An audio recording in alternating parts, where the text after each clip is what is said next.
দেশের ৭টি অঞ্চলের উপর দিয়ে দমকা বা ঝড়ো হাওয়া সহ বজ্রবৃষ্টির আশঙ্কা রয়েছে বলে জানিয়েছে বাংলাদেশ আবহাওয়া অধিদপ্তর।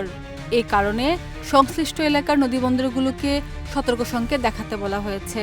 একই সঙ্গে রাজধানী ঢাকা ও আশেপাশের এলাকায় আকাশ আংশিক মেঘলা থাকার পাশাপাশি হালকা বৃষ্টির সম্ভাবনার কথাও জানিয়েছে সংস্থাটির দেওয়া এক পূর্বাভাসে বলা হয়েছে, খুলনা, বরিশাল, পটুয়াখালী, নোয়াখালী, চট্টগ্রাম, কক্সবাজার ও সিলেট অঞ্চলের উপর দিয়ে ঘন্টায় ৪৫ থেকে ৬০ কিলোমিটার বেগে দমকা অথবা ঝড়ো হাওয়া সহ বৃষ্টি কিংবা বজ্রসহ বৃষ্টি হতে পারে।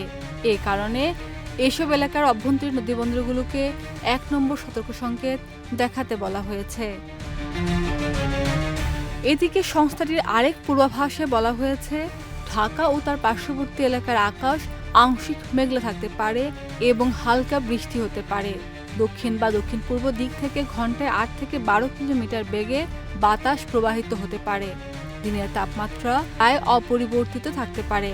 আবহাওয়া অধিদপ্তরের তথ্য অনুযায়ী ১ আগস্ট সকাল ৬টায় ঢাকায় তাপমাত্রা ছিল ২৮.১ ডিগ্রি সেলসিয়াস এবং বাতাসের আপেক্ষিক আর্দ্রতা ছিল ৮৭%।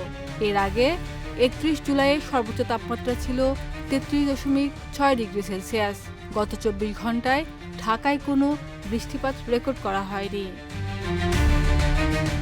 খাদিজা নিপা, দেশ রূপান্তর।